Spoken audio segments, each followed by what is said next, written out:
ثم العشر من ذي الحجة لها أعمال، وأقولها سراعا على هذه الأعمال: ذكر الله، ده ألظ بالباقيات الصالحات، سبحان الله والحمد لله ولا إله إلا الله والله أكبر، ألظ بها. يشرع في العشر أن تعتكف، يشرع في العشر الصوم 9 جميعا، يشرع لك أن تصومها جميعا.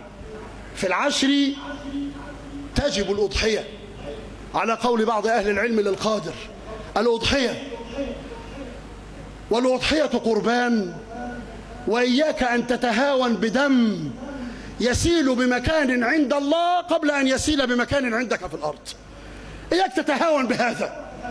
فالأضحية لها سن ووصف، فمن الضأن والماعز عام، أنهى عاما كاملا، ومن البقر أعزكم الله عامان، انتهى من العامين ودخل في الثالثة، ومن الإبل 5. هذا يعرفه الإنسان، تأتي بجازر ناصح أمين، فإن الغش في هذه الآونة كثير، وأيضا إياك أن تترخص بالباطل. تأمل جيدا، تخرج منها ما شئت وتأخذ منها ما شئت، لكن من كان قادرا فعليه أن يضحي. قربان لله فلا تضحي بالعوراء ولا العرجاء ولا الجدعاء، أقول هي بمكان عند الله قبل أن تكون بمكان عندك، وهي برهان على تعظيمك لله عز وجل. صوم يوم عرفة تكفير الذنوب، وتكفير الذنوب هو الذي جعل الطهور شطر الإيمان في تأويل بعضهم. تكفير سنة ماضية وسنة مستقبلة، يقول بعضهم بالكبائر،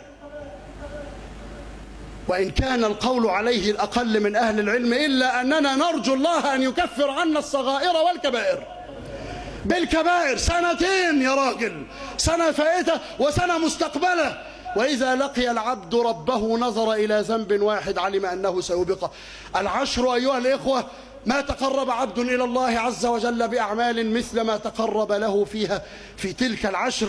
قالوا يا رسول الله ولا من جاهد في سبيل الله؟ قال ولا من جاهد في سبيل الله إلا حالة واحدة: رجل خرج بنفسه وماله فلم يرجع من ذلك بشيء، مات وأخذ ماله، فهو أعظم درجة عند الله. لا تسبقوا في هذه الآونة، أجهزوا هممكم وأعدوا أنفسكم، فالأبواب مفتحة والصحائف موجودة قبل أن يأتي يوم قد نقض فيه السوق، لا تبلغ البضائع فيه كثيرا ولا قليلا. ذلك يوم التغابن، فحيهلا إن كنت ذا همة فقد حدا بك حاد الشوق يطوي المراحل. وقل لمنادي حبهم ورضائهم لبيك لبيك دوما أوائلا، ولا تنتظر بالسير رفقة قاعد ودعه، فإن الحب يكفيك حاملا، فما هي إلا ساعة ثم تنقضي ويصبح ذو الأحزان فرحان جازلا. اللهم اجعلنا من أهل هذه العشر، اللهم اجعلنا من أهل هذه العشر، اللهم اغفر لنا في هذه العشر، اللهم اجحز هممنا في هذه العشر، اللهم ادفع بنا إليك في هذه العشر.